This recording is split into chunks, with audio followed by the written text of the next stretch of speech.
안녕하십니까. 전국의 유튜브 구독자 여러분, 아프리카TV 시청자 여러분, 매주 토요일 여러분과 함께 미제사건 관련 컨텐츠를 진행하는 김원입니다.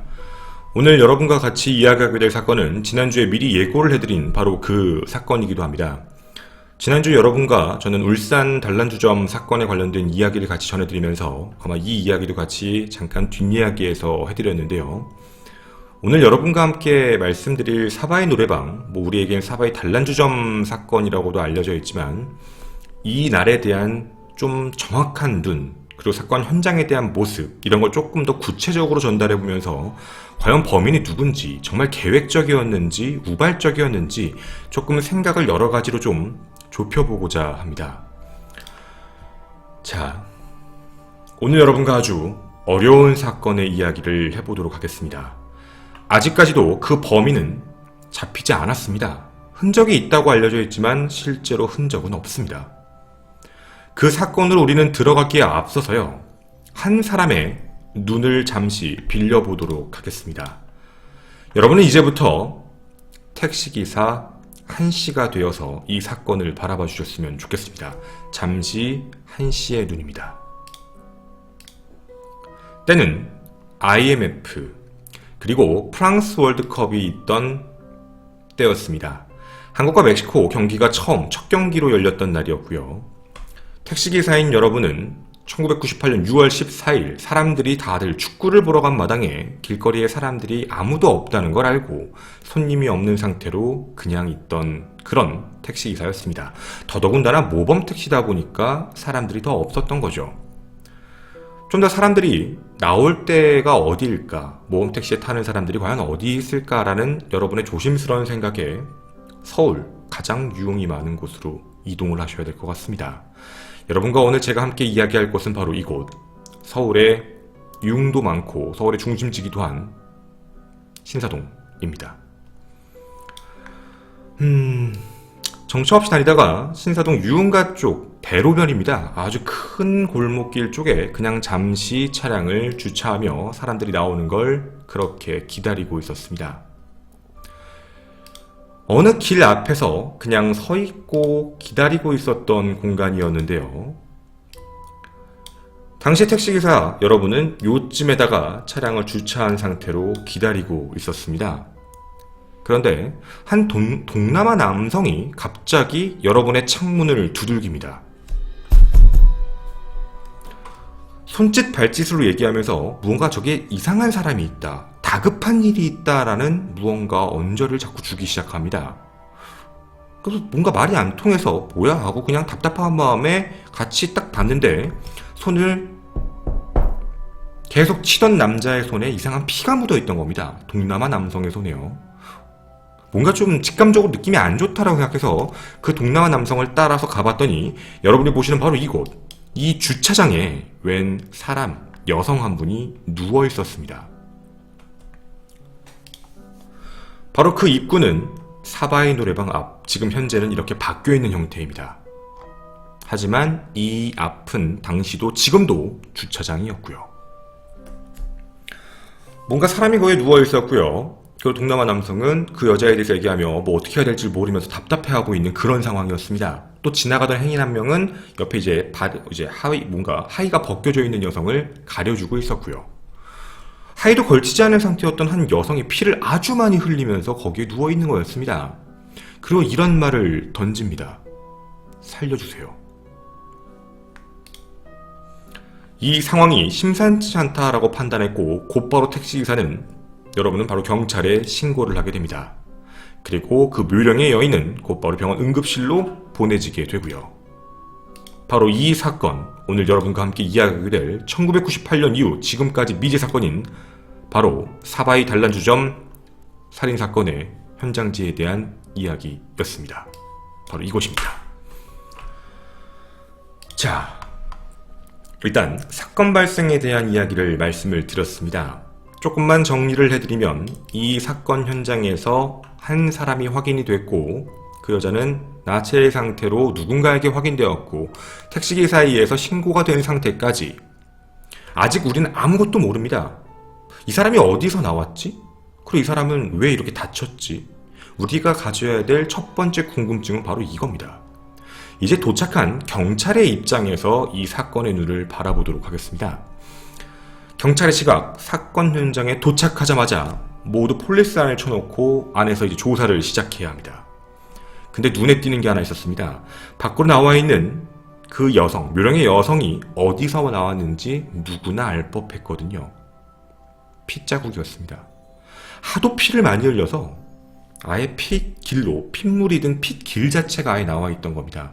그 핏길을 따라 쭉 시선을 따라간 결과 바로 여러분 눈앞에 있는 저 노래방, 사바이 노래방 지하 계단까지 피가 연결되어 있었습니다. 그리고 경찰은 그 계단을 따라서 차근차근 내려가기 시작을 했죠. 바로 이곳입니다. 차근차근 내려가서 그 핏길을 따라갔는데 보시다시피 지하 1층 계단의 마지막에도 피가 흥건하게 묻어 있고, 그리고 얼핏 보기에도 피가 바깥에서 흘러나온 형태, 침울한 공기, 조용한 소리, 그리고 강하게 후각을 자극하는 아주 강렬한 피냄새까지 나게 됩니다. 조심스럽게 이제 이 문을 열어보도록 하겠습니다. 이 문을 열자마자 눈앞에 펼쳐진 건 또다시 피입니다. 바로 사건 현장이죠. 사건 현장에 있는 피의 모습도 굉장히 처참했습니다. 들어가자마자 보이는 카운터 쪽에 있는 피, 바로 출입문 바로 옆에 있는 계산대의 모습입니다. 실제 사진은 잠시 후에 보여드리겠습니다. 피 묻은 여성용 청바지가 한 벌 있었고요. 그리고 피 묻은 여성용 팬티 한 장이 찢겨진 상태로 발견되며 구두 한쪽도 보이게 됩니다. 그리고 이 안에는 되게 좀 특이한 현상이 있었는데요. 바로 깨진 유리잔들입니다. 보시는 바와 같이 이 안에 있는 모든 유리잔부터 시작해서 병들이 다 깨져 있었습니다. 저 모든 것들이 깨져 있는 형태, 그게 다 퍼져 있는 형태였었습니다. 그리고요, 카운터 서랍장에는 피로 물든 면 장갑 같은 것도 하나 보였고, 아까 말씀드렸던 피 묻은 청바지에는 뭔가 뒤집어진 골무 한 개가 있었습니다. 골무가 아마 뭔지는 아실 겁니다. 손가락에 끼는 그 골무가 하나 또 있었던 게 확인이 되고요. 바닥은 아까 보셨던 것처럼 핏물과 그리고 물이 섞여진 상태로 쭉 퍼져 있었습니다.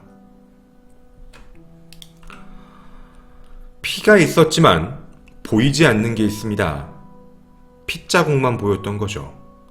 분명히 살아있는 사람이라면 사람이 보여야 하고, 그리고 돌아가신 분이라면 시신이 확인돼야 되는데 핏자국만 보였던 겁니다. 그런데요, 이 안에서 하나의 핏자국이 보이게 됩니다. 그 핏자국은 한 방에서 한 방으로 이어집니다. 2번이라고 적혀있는 룸 공간에서 1번이라고 적혀있는 룸 공간으로 길게 핏자국들이 연결되어 있는 모양, 즉 2번 룸에서 피가 발생하고 1번 룸으로 뭔가 끌고 들어갔다라는 흔적이었던 겁니다. 경찰은 조심스럽게 1번 방문을 열었습니다. 그리고 1번 방문 앞엔 이런 현장이 처참하게 보이게 됩니다. 모형입니다. 일단 모형을 먼저 보여드리겠습니다. 1번 방 안엔 바로 총 3구의 시신이 있었습니다. 정말 처참한 형태의 시신이었습니다. 경찰 모두, 그리고 사실 경찰이 아닌 우리가 봐도 정말 혀를 내두를 정도로 끔찍한 일입니다. 그 안에서 과학수사가 시작되고 사진을 찍고 있을 동안 또 다른 경찰은 혹시 모를 다른 또 피해자가 있을 생각에 2번 룸을 열었지만 역시나 시신은 없고 핏자국만 있었습니다. 아마도 2번 룸에서 어떤 살인 행위가 벌어지고 난 뒤 1번 룸으로 옮긴 게 아닌가라고 추측이 되는 정도였죠.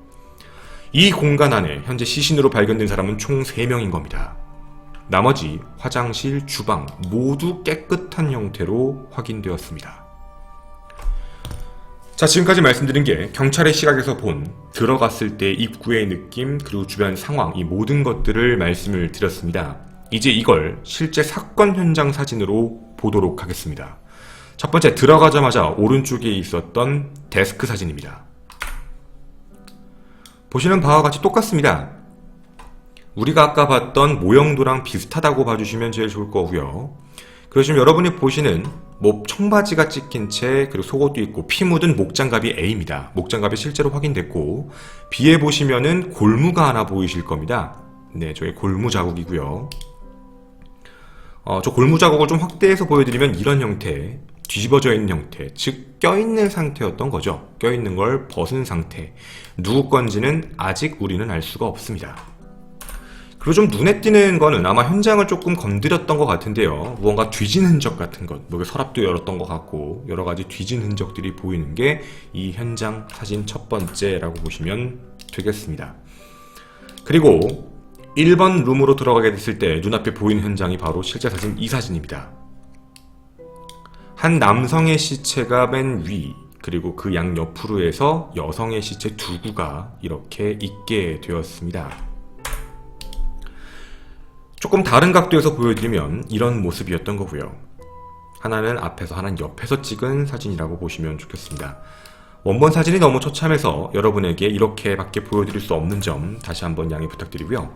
현장에 대해서 조사를 다시 해보면 지금 이 모양과 이 사진은 같은 모습이라고 봐주시면 좋겠습니다. 아마 어떤 느낌인지는 아실 것 같습니다.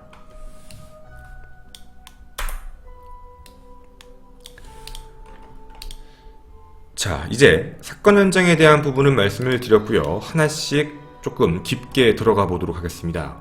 이제 우리의 눈에 있는 건 여기에 있는 피해자들의 신원이 중요합니다. 과연 어떤 상태인지 말이죠. 눈에 띄는 첫 번째 피해자부터 말씀을 드리도록 하겠습니다. 저 3명 중에 1명. 피해자의 신원 첫 번째, 노래방 주인이었던 정모 씨입니다. 실제 이름은 정모 씨입니다. 당시 나이 41세, 강남구 도곡동에 거주하셨던 분이었습니다. 이렇게 발견이 됩니다. 자, 이제 이것에 대해서 조금 더 정확히 말씀을 드리면서 출발하겠습니다. 케이블 타이로 묶여 있었습니다.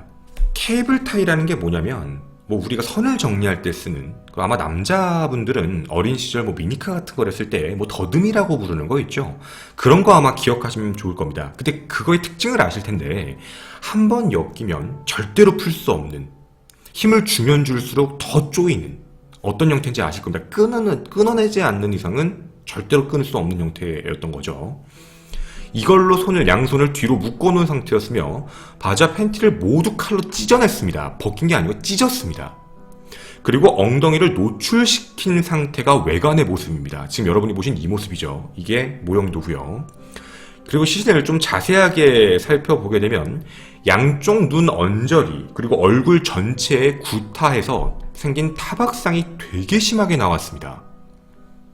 그리고 우측 대퇴부에는 8cm 정도의 자창, 그리고 깊이가 약 17cm 정도 되는 자창 같은 게 확인됩니다. 폐정맥이 절단된 상태로 확인된 거죠. 등을 찔러서.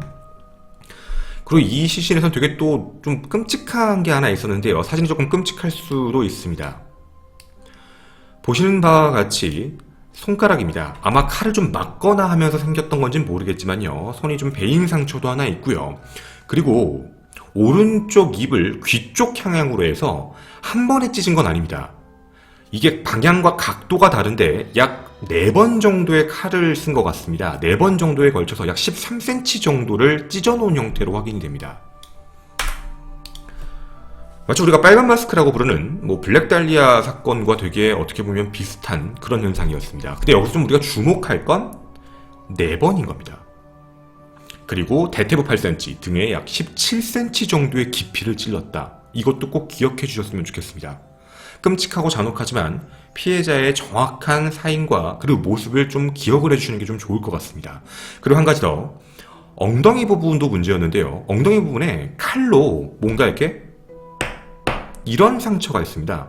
찔렀다는 게 아니고요. 이렇게 톡톡, 그러니까 마치 칼을 올려놨다 온 것처럼 그런 흉터들이 발견이 됩니다. 첫 번째, 노래방 주인 정모 씨의 시신에 대한 이야기였습니다. 이제 두 번째입니다. 노래방에 되게 자주 왔던 단골 손님, 당시 38세 택시기사, 남자인 바로 박 씨입니다.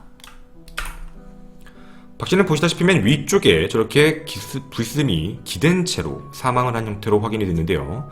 야간 택시기사로서 동창의 소개로 이곳에 자주 오게 됐습니다. 정 씨와 친해서요. 당일도 축구를 보기 위해 이곳을 들린 것으로 확인이 됩니다.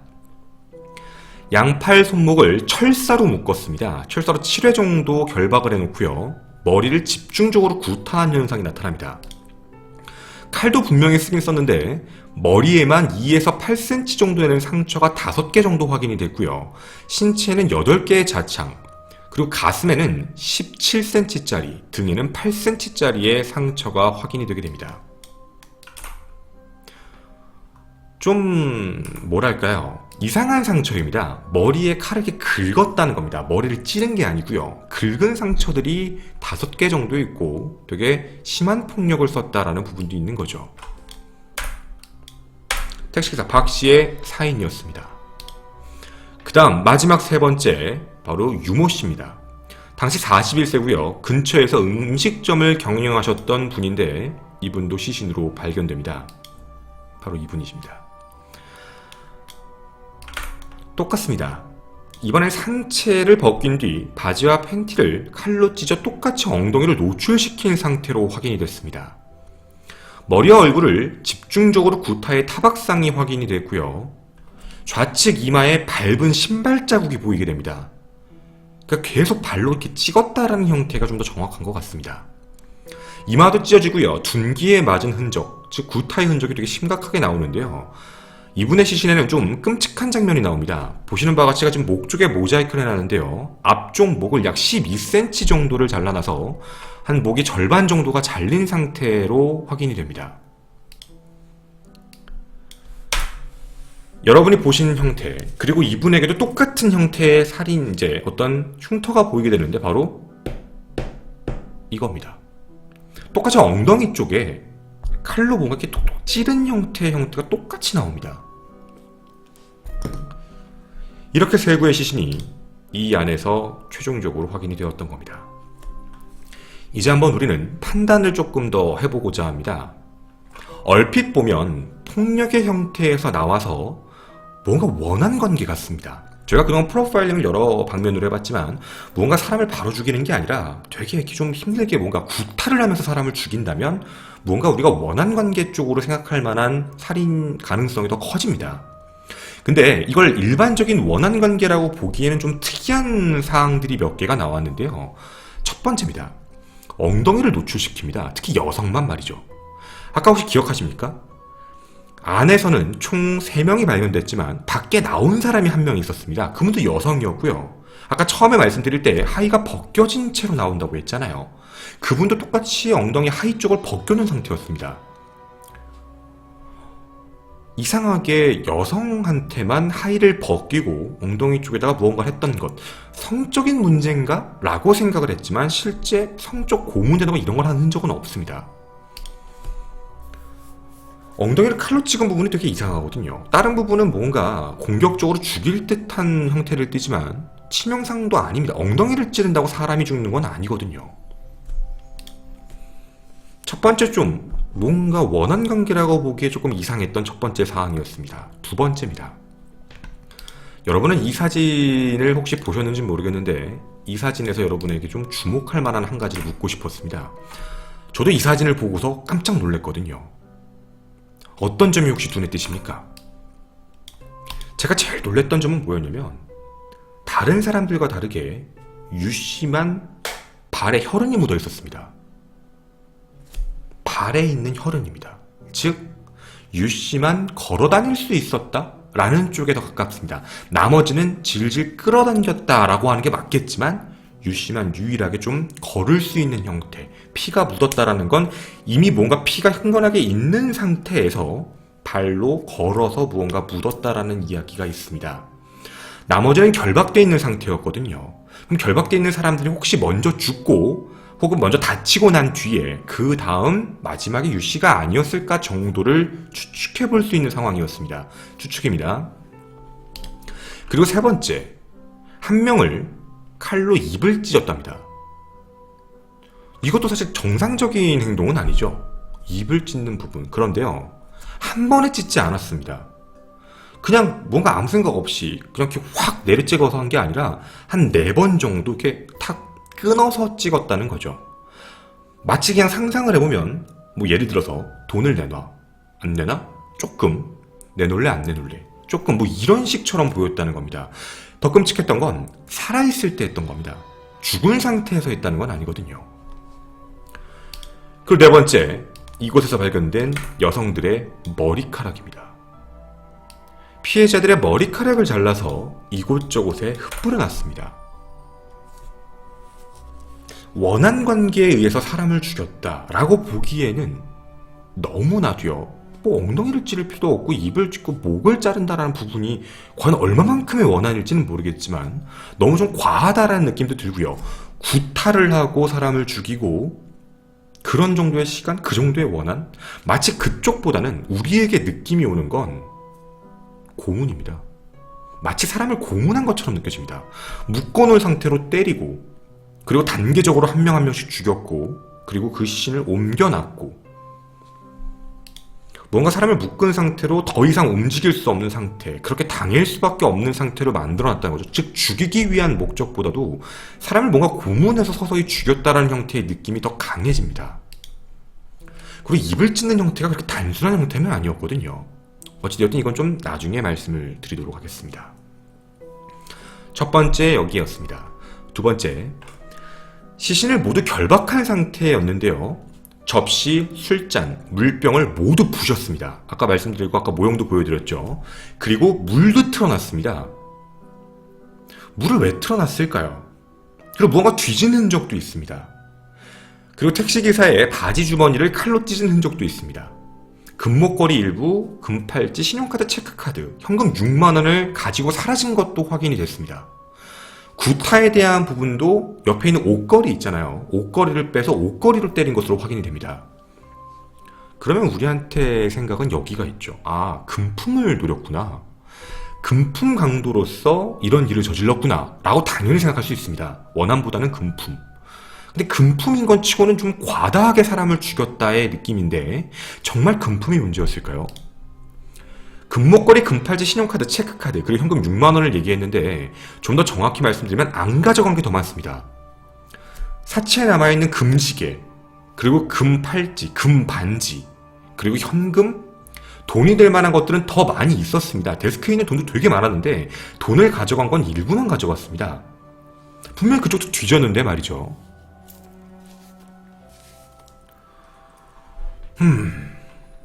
그리고 하나 더.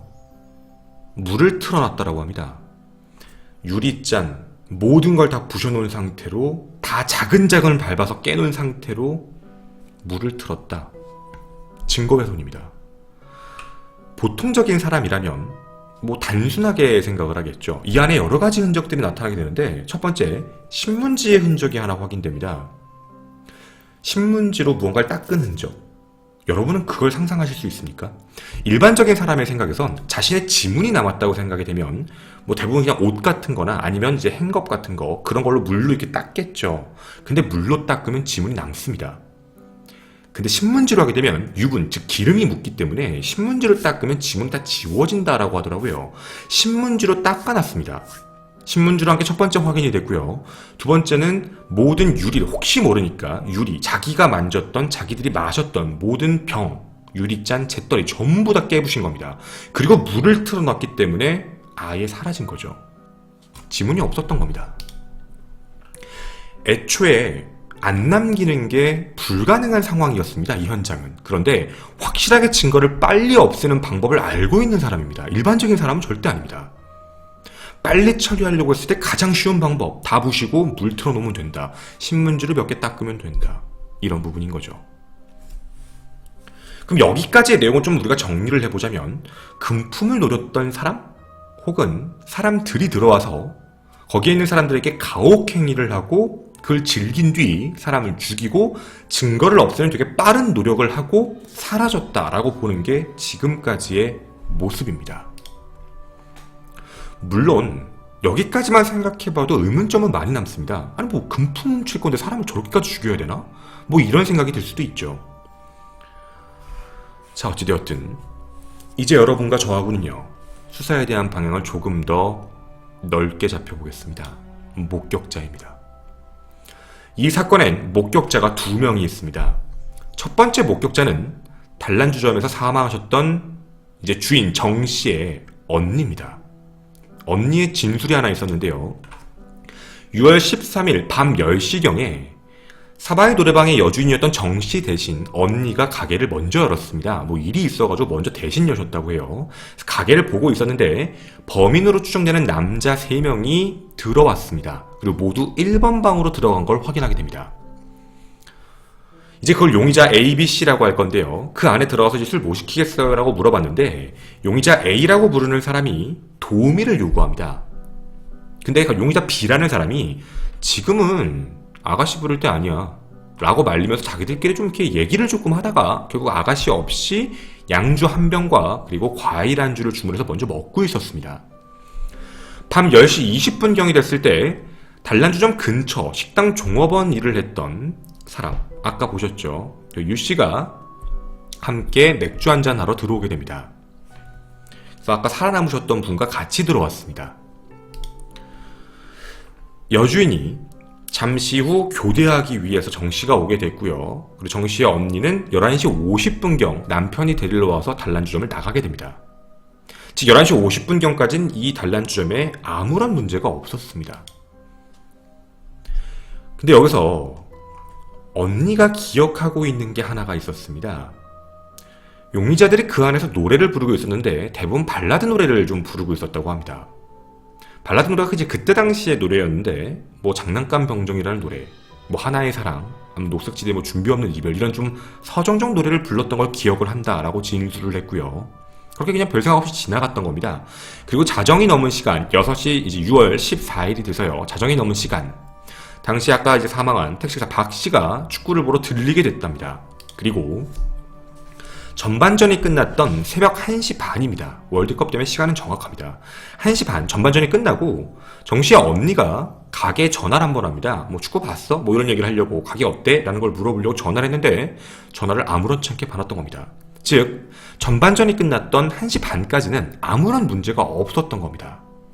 하지만 시신이 발견되고 경찰이 확인한 건 2시 30분이었습니다. 1시 반부터 2시 30분 사이 그 가게에 있던 사람이 범인인 겁니다. 첫 번째, 정씨 언니의 목격자의 진술을 조금 정리를 해보면 자신이 나갈 때 있었던 사람은 사망한 사람들을 제외한 그러니까 술을 마시기 위해 왔던 여성 2분, 한 명은 이제 위로 나와서 발견되신 분, 한 번은 사망하신 채 발견됐고요. 그리고 택시기사, 그리고 이제 주인 이렇게 봤을 때 그 사람들을 빼놓으면 우리가 이제 나오는 건 딱 그 3명의 남자만 남습니다. 1시 30분부터 2시 반에 있었던 바로 그 남자, 범인인 겁니다. 다음 두 번째, 목격자가 있었습니다.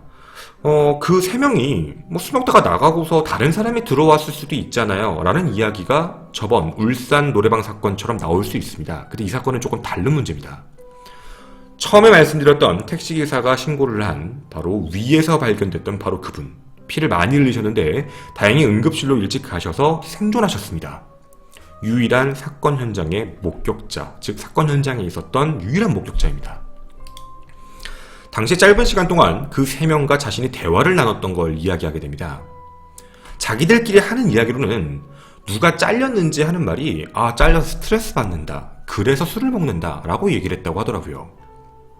본인도 1번 방, 그 사람들이 있는 1번 방에 갔는데 오래 있진 않았다고 합니다. 남자들 사이에서도 좀 이상한 기운이 있어서 좀 뭔가 기분이 좀 안 좋아서 그 안에 좀 있다가 잠깐 나왔고요.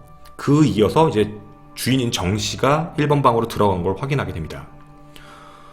화장실이 급해서 나왔던 바로 이 생존자인 분은 화장실로 들어갔다가 좀 화장실에 있은 뒤에 조금 나왔는데요.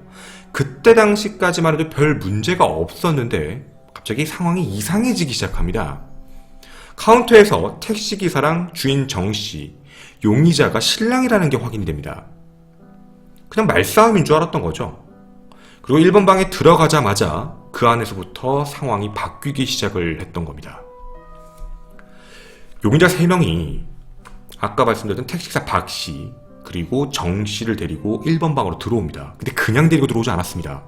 생존자는 방 안에 있었는데 갑자기 데리고 들어온 그 둘은 손을 뒤로 결박한 상태였으며 발로 걷어차서 문 안으로 집어 넣은 겁니다.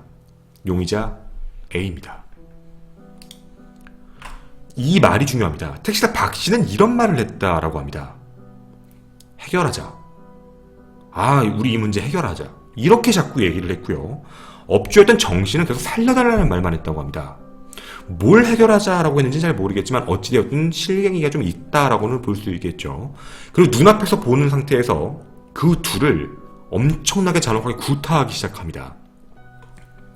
그리고 그 용의자 3명은 겁에 질려있는 사람들, 다른 손님들이죠. 같이 위협하기 시작을 했던 겁니다. 그리고는 거기에 있는 사람에게 금목걸이를 내놔라 라고 한 명에게 얘기했더니 그걸 거절을 했던 겁니다. 그리고 또 그거에 대해서 흥분해서 그 사람을 구둣발, 아까 구둣발 상처 입으셨던 분, 구둣발로 밟기 시작하고 이마를 밟고 차기 시작하며 구타를 먼저 시작했던 겁니다. 그 구타가 다 끝나고 나서요, 처참한 사륙이 시작됩니다. 아까 말씀드린 생존자는 처음에 옆구리에 칼이 찔립니다. 옆에 칼이 찌르고 목에 상처가 났는데요. 그것 때문에 정신을 잃게 돼서 자기가 어떤 상처를 입었는지 잘 기억을 못하십니다. 다만 죽은 척을 하고 있었기 때문에 소리나 이런 것들은 다 들으셨는데 피해자들의 머리를 막 흔들기 시작하면서 죽었는지 살았는지 상황을 다 확인하고 너 저거 닦았냐? 저거 닦어 라는 증거인멸을 서로 확인했던 목소리까지 전부 다 들었다고 합니다. 얼굴을 본 게 아니고요. 생존자는 죽은 척하고 계속 눈을 감고 있던 겁니다.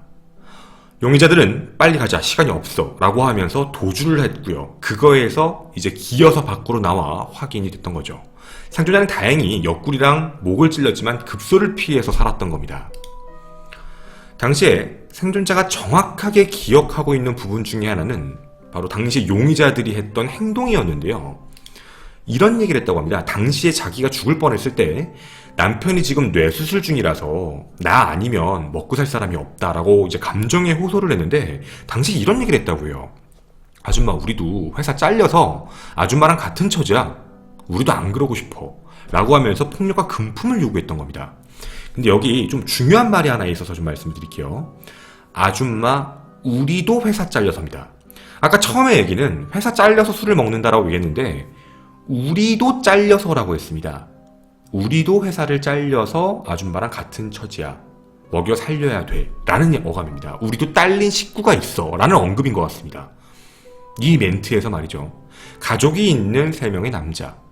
그리고 같이 3명 중에 2명이어도 우리라고는 할 거니까 아마 1명만 잘리지는 않았을 것 같은 생각이기도 하고요. 자, 현장을 보면 당연히 금품, 여기까지도 말을 들어도 금품 범죄 같습니다. 근데 아직 아까 말씀드린 대로 다 가져간 건 아니었습니다. 현장을 정확하게 훼손하고 나갈 만큼은 되는데 왜 나머지의 물품들을 다 가져가지 않았을까에 대한 부분이 조금 이상했습니다. 정말 금품을 노린 거라면 나머지 것들도 다 가져갔어야 되거든요. 남은 거보다 가져간 게 훨씬 적었습니다. 아마 이런 느낌이 좀 강했습니다. 만약에 금품을 노린 부분이라면 사실 여기 오지 않았겠죠. 다른 데를 갔겠죠. 혹은 금품을 노린 거라면 원래 사전 조사를 좀 합니다. 좀 더 여기가 현금이 몇 시에 좀 많지? 언제쯤 손님이 많지? 뭐 이럴 수도 있거든요. 아마도 느낌상으로 봤을 땐 금품이 외초의 목적이라기보다도 막상 모든 현장이 끝나고 나서 눈에 보인 게 금품이 아닐까라는 생각도 듭니다. 뭐 유영철 당신 그랬으니까 말이죠. 유영철도 원래 금품을 가져갔던 게 아니라 살인을 다 저지르고 보니까 금품이 있어서 가져간 경우였거든요. 금품 범죄라고 보기에는 너무 양이 적었기 때문에 살인이 목적이었는데 만약 살인이 끝나고 나서 그냥 눈에 보이는 게 몇 개만 가져가지 않았을까? 라는 생각이기도 합니다. 그리고 생존자 말대로요, 단순한 강도로도 잘 보이지 않았다라고 합니다. 유독 용의자 중에 첫 번째 약간 우두머리 기질이 있던 사람인데 머리도 짧고 조폭처럼 보였다라고 얘기를 하고 칼에 대한 이야기를 했는데요. 그 칼이 되게 이상한 칼입니다. 일반적인 식당의 칼이 아니고 무언가 양쪽에 다 톱날이 있는 칼. 약간 회를 쓸 때 쓰는 칼 같기도 한데 위아래 톱날이 있는 되게 좀 길쭉한 칼이었다고 얘기합니다. 일반적인 사람이 갖고 다닐 것 같지 않은 칼이었던 거죠. 즉 칼을 갖고 있었던 겁니다.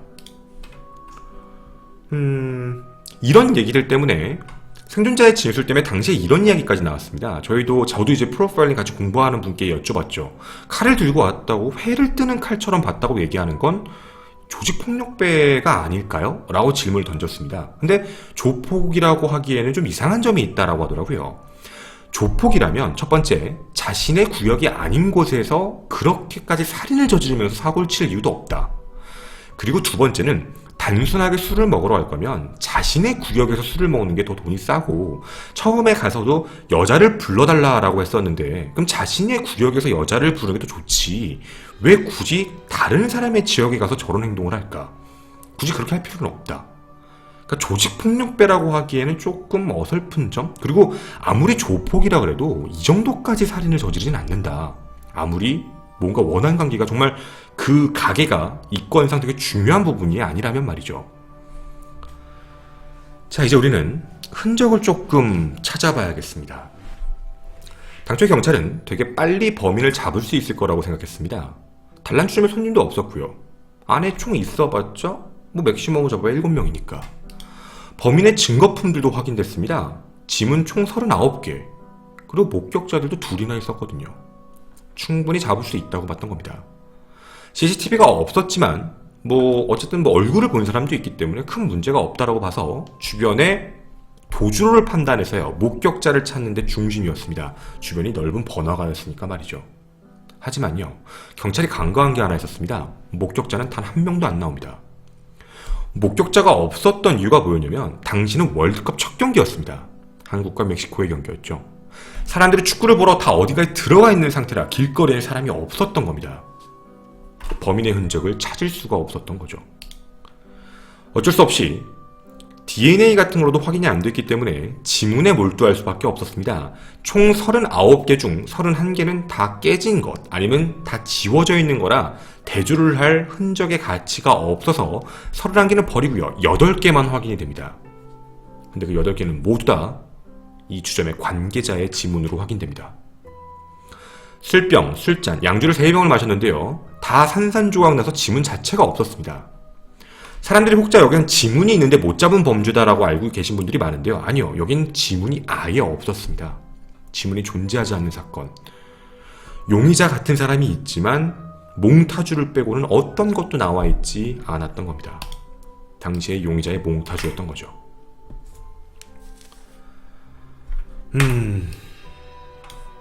이 사건도 이렇게 미제에 빠지게 됩니다. 이제부터 그럼 우리는 용의자에 대한 이야기를 몇 가지 좀 해보겠습니다. 첫 번째, 조폭이라고 했던 건 조금 논점으로 벗겨나서 그건 얘기는 조금 나중에 지금 아까도 드렸지만 그건 좀 제끼기로 하고요. 다음 용의자가 경찰들이 잡아냈습니다. 워낙에 단서가 안 나오다 보니까 단란주점이다, 여자 사장이다, 남편이 누구였지? 전 남편이 있네. 전 남편이 일부러 청부살인한 거 아닐까? 라는 추측을 하게 됩니다. 이게 너무 답답하니까 경찰들도 할 수밖에 없는 거라고 보는데, 대부분 이런 쪽으로 치정살인이 많이 나오다 보니까요. 그런데 치정살인으로 확인을 해봤지만 치정살인도 너무 깔끔하게 해결됩니다. 전 남편에 대한 알리바이도 명확했고요. 전 남편은 살인 교사를 할 만큼의 경제적 능력이 없었습니다. 그리고 주인을 죽인다고 해서 자신에게 떨어지는 돈도 없고요. 굳이 그런 걸 해야 될 필요도 없는 사람이었습니다. 청부살인은 너무 간단하게 끝났던 문제였죠. 두 번째입니다. 이게 조금 중요한데요, 용의자가 잡힙니다. 초기 범인을 잡을 거다라고 했다가 범인을 못 잡고 나서 몽타주를 만든 부분 때문에 자신 있어 합니다. 그리고 이 몽타주를 10만 장을 전국에 배치하고요, 당시 MBC에도 2번 정도 이 몽타주가 공개되면서 많은 제보를 받게 됩니다. 그리고 이 3인조 중 가운데에 있는 두 번째 사람을 체포하는 데 성공합니다. 몽타주랑 똑같이 생긴 사람이 있다라고 제보 전화가 들어왔던 겁니다. 정말 너무 닮아서요. 그래서 그 전화를 받자마자 체포를 해서 데리고 오고, 첫 번째입니다. 피해자에게, 이제 살아남았던 사람과 피해자 언니, 정씨의 언니에게도 보여줬습니다. 왜냐면 이 사람들이 그 얼굴이니까 말이죠. 자기들이 직접 봤던 얼굴이니까. 근데 이때 당시에 피해자 언니가 보자마자 쌍욕을 했다고요. 쟤 맞다고. 제 얼굴 정확히 맞다고도 욕을 막 했는데, 이 두 번째인 용의자 B는 저는 모르는 사람인데 왜 그러세요? 라는 얘기를 계속했다고 합니다. 자신이 그때 당시에 있었던 살인사건에서 강력하게 부인을 했는데, 경찰이 이때 당시에 좀 한 가지 실수를 하게 됩니다. 조기에 수사를 해결할 목적 때문에 강압 수사를 했습니다. 즉 구타를 했던 겁니다. 빨리 불어라. 수사를 한 게 아니라 빨리 불어. 너야. 이러면서 구타를 해가지고 결국 자기가 알리바이에 대한 부분도 정확하게 있지 않다라고 얘기지도 그런 얘기도 못하고 내가 죽였습니다라는 허위자백을 하게 됩니다. 그리고 그 이후에 변호사가 붙어서 이야기가 뒤집어지게 되는데요. 사건이 있던 날 여기 있던 용의자죠. 용의자 B는 자신의 집에서 형과 축구를 보고 있던 것으로 밝혀지게 됩니다. 단란주점에서 술을 먹고 있었던 범인이라면 당시에 축구를 하고 있었기 때문에 축구를 못 봤을 겁니다. 그래서 그 축구 내용을 몰랐을 텐데 그 내용도 다 기억하고 있다라는 그 근거로 경찰이 질책을 받고 풀려나게 됩니다. 근데요, 저는 뭐 저희 같이 공부하시는 분들도 그랬는데 이게 좀 이상합니다. 아마 지금 제가 이렇게 던져도요, 아마 지금 제 방송을 좀 자주 보신 분들도 이상할 겁니다. 지금 얘기한 형과 같이 축구를 봤기 때문에 축구의 내용을 디테일하게 기억하기 때문에라는 두 가지 목적 때문에 알리바이가 성립한다는 게 말이 될까요? 좀 이상하지 않습니까? 첫 번째, 형과 축구를 봤다는 건 근친관계입니다. 친형이잖아요. 그게 알리바이를 입증할 수 있다라는 부분에 대한 게 좀 이상합니다. 그리고 두 번째, 축구 내용을 기억한다라는 부분도 이상하거든요. 이 사건이 발생되고 시간이 한참 지나고 난 뒤에 나왔던 일입니다. 뭐 월드컵을 보신 분들도 알겠지만 월드컵이 나오면 축구 경기 있었던 얘기를 그 다음날 그 다음날 계속해서 똑같은 얘기를 몇 번씩 보여줍니다. 디테일적인 이야기가 어느 정도의 디테일을 얘기하는지는 모르겠는데 뭐 전반전 40분에 축구 뭐 있었어, 이걸 어떻게 사람들이 기억합니까? 이런 건 기억 못해요. 다만 뭐 누가 어떤 백태클 누구한테 했어, 뭐 이런 정도는 하이라이트에서 나올 수도 있고요. 아니면 그 일이 끝나고 나서 뭐 다시 봤을 수도 있고요. 재방송을 워낙에 많이 해주니까 이건 정말 모르는 겁니다. 근데 이때 당시에 이 이야기를 분명히 용의자의 언니도 용의자란다. 피해자의 언니도 이 사람이다 라고 정확히 얘기를 했고, 눈앞에서 죽을 뻔한 사람도 이 사람이다 라고 얘기를 했던 용의자인데도 불구하고요, 되게 이상한 허무맹랑한 앞뒤가 안 맞는 알리바이로 사람을 풀어준 겁니다. 물론 강압수사는 정말 잘못된 거거든요. 강압수사 때문에 어쩔 수 없이 풀어준 건지는 모르겠지만 좀 이상한 부분이 많습니다. 그리고 혼자서 생각하는 부분이었는데 뭐 이것도 그분들의 이제 저와 같이 공부하시는 분들의 견해도 좀 다른데요. 과연 이게 다시 재기소가 될까? 일사부재리의 원칙 때문입니다. 안 될 것 같은데. 만약에 이걸 뭐 왜냐면 경찰이 기소했다 문제가 생기고 있기 때문에 검찰이 직접 기소하면 모르겠지만 경찰이 다시는 못할 것 같아요 라고 예상을 하고 있습니다. 저도 의심은 갑니다. 당시에 있던 사람이 너무 명확하게 찝었던 사람이었거든요. 용의자가 총 3명이었습니다. 조폭이라고 하기엔 좀 아니었고 남편이라고 하기엔 좀 아니었고 전국에 나왔던 용의자 중에 2명이다. 왜냐면 2명을 같이 놓고 이 사람 맞아요? 라고 묻는 게 아니에요. 용의자를 보여줄 때는 대부분 어떻게 보여주는 시스템이냐면 정말 그 이제 B의 용의자가 있다면 그 사람 말고 여러 사람을 같이 세워놓습니다. 이 중에 당신이 본 사람이 누구예요? 라고 물어보는 건데 그렇게 했을 때 둘이 같은 공간에서 하는 것도 아니죠. 살아있는 생존자와 그리고 용의자 언니, 피해자 돌아가신 분의 정씨의 언니, 그 두 분이 같은 공간에서 맞지 저 사람이지 이렇게 하는 게 아닙니다. 따로따로입니다. 딱 보고 저 사람, 딱 보고 저 사람 이렇게 얘기하면 어느 정도의 신빙성은 분명히 있는 게 맞는데 알리바이가 이상하게 입증됐다라는 부분으로 풀어줬다는 건 지금도 좀 납득하기가 힘듭니다. 의심을 좀 해볼 문제라고 생각이 들긴 합니다. 여러분에게 지금까지 나온 내용들 좀 정리를 해보고자 합니다. 이게 그것이 알고 싶다에서도 프로파일링을 쭉 진행했었는데요. 뭐 사실 다 비슷한 내용이 나오긴 했습니다. 여러분에게 좀 던져보겠습니다. 우발적일까요? 계획적일까요? 우발적이라고 얘기하기에는 좀 이상한 점들이 많이 있고요. 계획적이라고 얘기하기에도 좀 이상한 점이 있습니다. 일단 계획적인 것부터 좀 얘기를 해보겠습니다. 초창기 경찰들도 계획이라고 얘기했거든요. 계획적이라고 추측할 수 있는 이유가 범인들이 당시에 신문지를 써서 닦았다, 칼을 들고 다녔다, 그리고 물을 틀어놨다, 그리고 유리잔, 술잔을 닦여놨다. 즉 증거인멸 시도까지 한 거 보면 이건 계획이다 라고 이야기를 했던 겁니다. 그런데 계획범죄라면 목적이 명확해야 되거든요. 누군가를 죽여야겠다라는 목적 때문에 들어간 거라면 그럴 수 있습니다. 하지만 이 안에는 모르는 사람들도 있었습니다. 택시기사와 그리고 돌아가신 여성분, 이 사람은 모르는 사이입니다. 그리고 정씨 같은 경우도요, 그냥 이제 박씨하고 아는 사이였던 거죠. 굳이 그렇게 사람을 다, 그것도 한 명은 목까지, 이제 목도 깊숙하게 했고 한 명은 입을 찢었죠. 이게 아무리 봐도 공통점도 없는 사람을 계획적으로 같이 죽인다? 그것도 금품이 목적이라고 보기에도 금품을 너무 안 가져갔다라는 부분입니다. 시간이 지나면서 사람들은 프로파일링 하시는 분들이 많아질수록 우발적인 부분에 대한 걸 좀 더 얘기하기 시작을 합니다. 제가 울산 사건을 할 때도 얘기를 드렸는데요. 여러분에게 이렇게 말씀드리겠습니다. 하나의 사건만 딱 놓고 우발 그리고 계획을 얘기할 수는 없습니다. 뭐냐면 계획적이었다가 계획적으로 끝나는 게 당연히 있죠. 하지만 우발적으로 시작해서 계획적으로 끝나는 경우도 있습니다. 우발적으로 시작해서 우발적으로 끝나는 경우는 대부분 체포가 되죠. 우발적으로 시작했다 계획적으로 끝났다는 얘기는 우발적으로 사람을 죽였는데 계획적으로 정리를 했다라는 부분인 겁니다. 이걸 왜 우발적으로 조금 보게 되냐면 처음에 들어가자마자 범행을 저질렀던 게 아닙니다. 들어가서 약 2-3시간 정도 양주 3병을 마시면서 놀았고요. 그리고 처음에도 도우미를 요구했던 점, 처음에 도우미를 요구할 필요가 없거든요.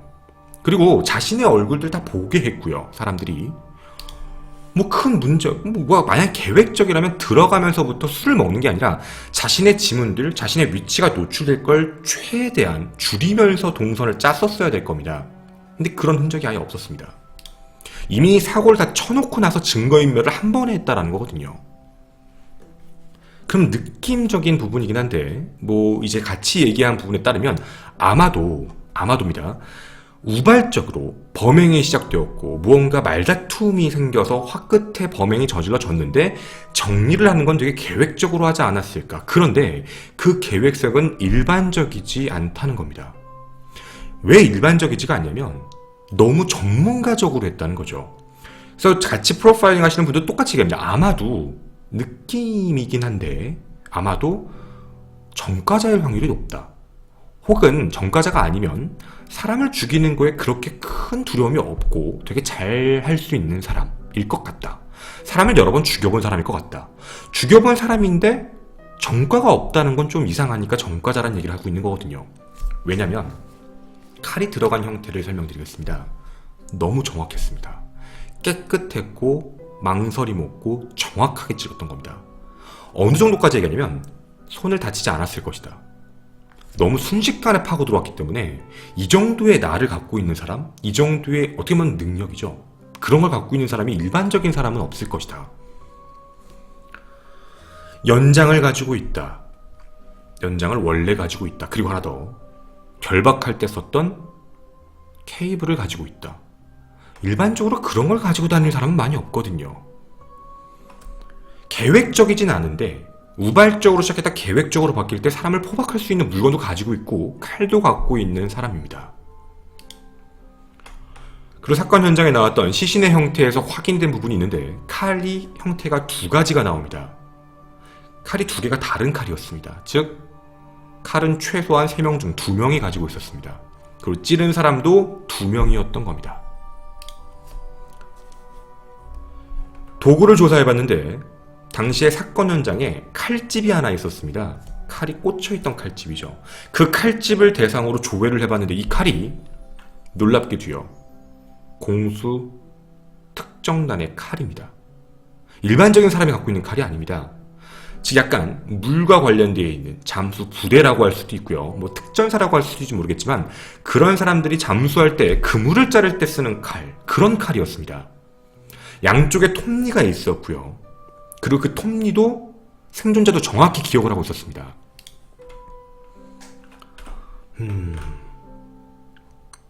자, 여기까지만 조금 우리가 살펴보면 직업적인 특징이 있는 사람, 직업적으로 봤을 때 뭔가 잘렸다라고 얘기를 했거든요. 군인, 특수부대원 모르겠습니다. 어찌되었든 잘렸다라고 얘기합니다.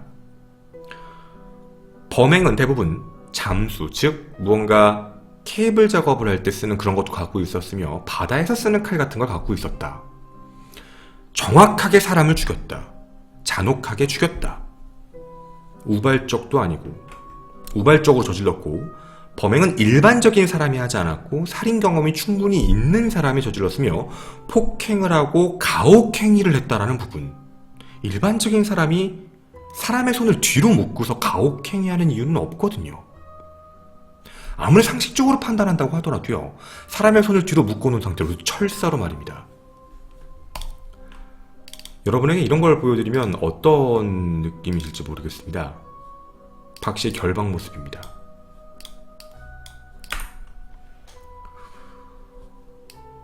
철사로 결박한 모습을 보고 계십니다. 시계는 가져가지 않았고요. 결박을 해서 사람을 폭행하고 사람을 찌르고 그리고 칼로 계속해서 난도질을 했고 범죄 형태는 정말 정상적이지 않습니다. 마치 느낌상 정리하는 것까지 뭔가 알고 있고 배운 것처럼 행동하는 사람이었습니다. 철두철미하게 말이죠. 그리고 한 가지 또 기억하는 중요한 부분이 있었습니다. 바로 이 부분인데 용의자 ABC 1, 2, 3입니다. 용의자 A가 하는 말에 용의자 B와 C는 따라다녔다고 합니다. 즉 A가 약간 대장 같은 느낌, 리더의 역할처럼 움직였다고 합니다.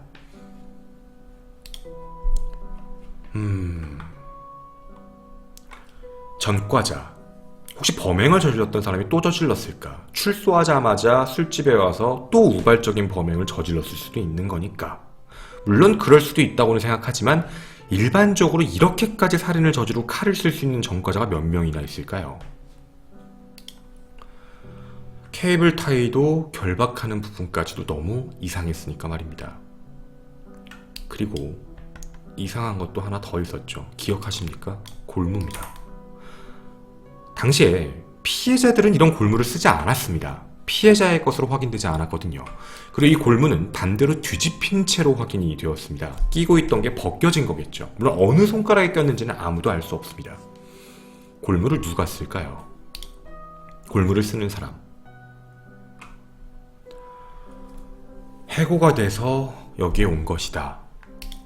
직업이 조금 특이하고 무언가 정확한 행위를 하는 사람. 어떤 사람이라고 생각이 드십니까? 직업군에 대해서 어느 정도는 좁혀봤습니다. 물론 아직은 뜬구름이 많습니다. 저는 경찰에게 묻고 싶습니다. 용의자 B의 직업은 무엇입니까?